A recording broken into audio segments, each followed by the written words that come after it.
Ауыл ел бесігі дейміз, алайда сол бесікті тербету өз қолымызда. Айыдай ғана елді мекендерді кәсіпкерлердің өзі жайнатып отыр. Бұл ауыл аманаты пилоттық жобасының жемісі. Ауыл тұрғындары бұл бағдарламамен несие алып өз кәсіптерін бастауда. Бүгінгі бағдарламамызда қаузайтын басты тақырыбымыз да осы болмақ. Тізгінде мен Құралай Нұрланқызы, қысқаша шолу болсын. Ауылдың әлеуетін көтеріп, кәсіп бастаймын деген ауыл тұрғыны болсаңыз құлақ түріңіз. Ауыл аманаты жобасы аясында 2,5% 8 миллион теңгеге дейін несие берілуде. Ол үшін қайда барады және қандай құжат тапсырады? Мал асырап, оны асылдандырамын дейтін жандар үшін жағымды жаңалық. Аталған пилоттық жоба бойынша 100 миллион теңге бөлініп, ірі қара қолдан ұрықтандырылмақ.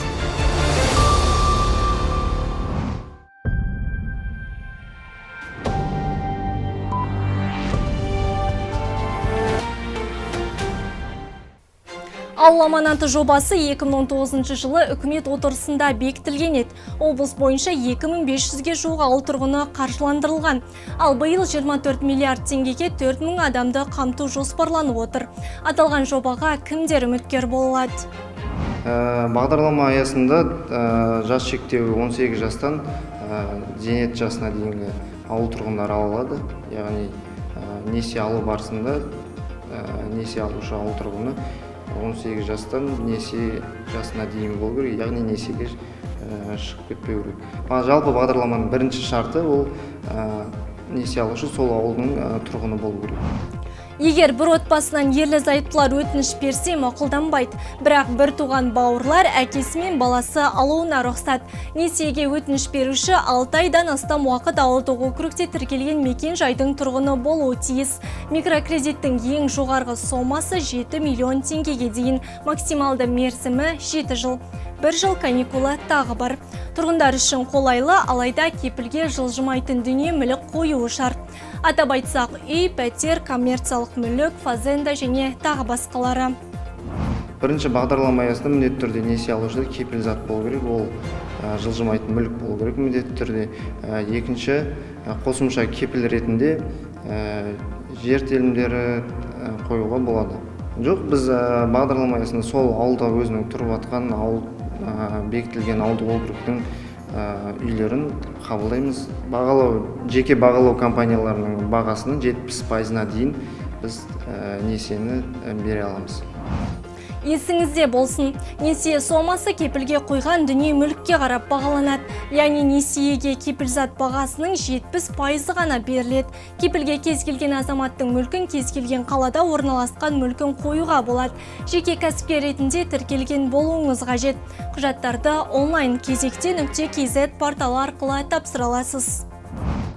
Тапсыру қажет құжаттар тізімі. Бірінші кепілзат құжаты. Екінші кепілді бағалау парағы. Үшінші жеке кәсіпкер ретінде тіркелгендігі жайлы анықтама. Төртінші туыс екендігін растайтын құжат. Бесінші бизнес жоспар. Жобаның басты мақсаты ауыл әлеуетін арттыру, азаматтардың өз-өздерін жұмыспен қамтуына мүмкіндік беру, агроөнеркәсіп егін шаруашылығын дамыту. Жоба 5 бағыт бойынша жүзеге асырылуда. Әрқайсына жеке тоқталайық. Бірінші бағыт – үй іргесіндегі жерлерді тиімді пайдалану. Екінші бағыт – мал шаруашылығын дамыту. Үшінші бағыт – ауыл сыртындағы жер үлесін тиімді пайдалану. Төртінші бағыт – кооперативтерді қажетті техникамен жабдықтау. Бесінші бағыт – тұрғындардың өз кәсібін ашу. Ескеретін жайт, осы жылы пилоттық жобаға тек 26 ауылдық округ қана кірген. Неге десеңіз, ауыл шаруашылығы басқармасы алдымен ауылдарға зерделеу жұмыстарын жүргізеді. Тұрғындар табысы, жұмыссыздар саны, әлеуметтік жағдай ескеріліп тізімге қосылады. Келесі ауылдардың бірінің тұрғыны болсаңыз, жобаға үміткер бола аласыз. Ауылдар тізімі: Байзақ ауданы, Ынтымақ, Көптерек ауылдары, Жамбыл ауданы, Қарасу, Айша Бибі, Тоғыздара ауылдары, Жуалы ауданы, Қарасаз, Қызыларық ауылдары, Қордай ауданы, Қарасу, Қаракемер ауылдары, Меркі ауданы, Ақтоған, Ағарал, Жаңатоған ауылдары, Мойынқұм ауданы, Бірлік, Қызылотау, Қызылтал ауылдары, Тұрар Рысқұлов ауданы, Көктөнен, Көгершін ауылдары, Сарысу ауданы, Игілік, Жаңаарық, Жаңаталап ауылдары, Талас ауданы, Бостандық, Берікқара, Аққұм ауылдары, Шу ауданы, Қорағаты, Жаңажол, Көкқайнар ауылдары. Несие алуға ниетті азаматтар құжаттарын кезекте.kz порталы арқылы немесе ауылдық округ әкімшілігіне тапсырылады. Әкімшіліктегі мамандар сізге жол сілтейді. Қаражатты басқа мақсатта пайдаланған жағдайда айыппұл салынады. Сондай-ақ қарызды қайтаруға тек 10 күн ғана беріледі. Төлей алмаған жағдайда қандай шара қолданылмақ? Егер ауыл тұрғындарына несие беріліп, берілген несие егер басқа бағытта жұмсалған жағдайда бізде арнайы тексеріс жүргізетін бізде бөлім бар. Сол бөлімнің мамандары тексеріс жүргізіп, егерде басқа бағытта жұмсалу бойынша анықталатын болса, келісім шарт бойынша белгіленген штрафтар бар. Сол несие алушы сол штрафтарды төлеуге міндетті болады.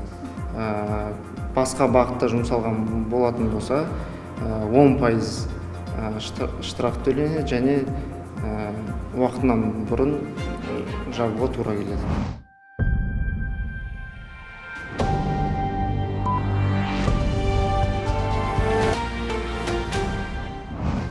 Құлақ қағыз. Жамбыл облысында 6000-ға жуық ірі қара пилоттық жоба аясында қолдан ұрықтандырылып жатыр.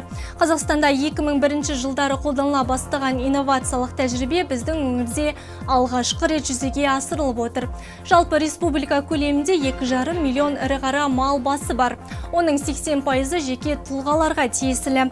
Ал өңірде олардың саны 560 мыңға жуық. Аймақтағы 24 ауылдық округтегі мал басын асылдандыру үшін облыста 100 миллион теңге көлемде қаражат бөлініп отыр.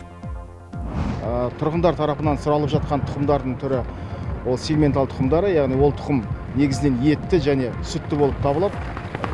Одан кейін мына Әулиекөл бағытындағы және мына Ақбас тұқымдары көбірек сұралуда, мысалы мына шөл-шөлейтті аймақтарға шыдамды болып табылатын болғандықтан тұрғындар тарапынан осы тұқымдарға көбірек сұраныс болуда.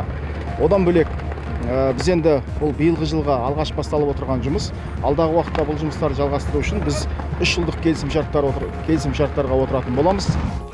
Сала мамандарына ұрықтандырудың қалай жүргізілетіндігі іс тәжірибе жүзінде көрсетілді. Мал шаруашылығы бағытында қолға алынған жаңаша әдіс тәсіл ірі қараны асылдандырудың ерекше мүмкіндігі дейді мамандар. Бізге жеке меншік сектормен жұмыс жасауымыз керек. Соларды асылдандыру, солардың тұқымын жақсарту, генетикалық потенциалын жоғарту, олардың тірі салмағы үлкен болу керек, беретін сүті көлемі көп болу керек, жаңағы майлылығы жоғары болу керек. Осы жобаны Қазақ ұлттық аграрлық зерттеу университеті акушерлік, хирургия және өсіп-өну биотехнологиясы кафедрасы ұтып алып, бүгінгі таңда сол жұмысты ұйымдастырып жүргізіп жатырмыз. Жыл басынан бері өңірде 4000-нан астам ірі қара қолдан ұрықтандырылған.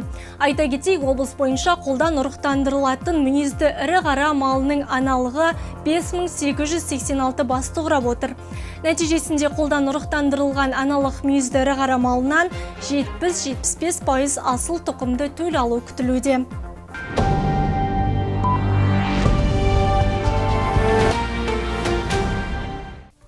Өңірдің бас ғимаратынан жинаған ақпарат легі осындай. Керегіңізге жарасын. Аман, сау болыңыз.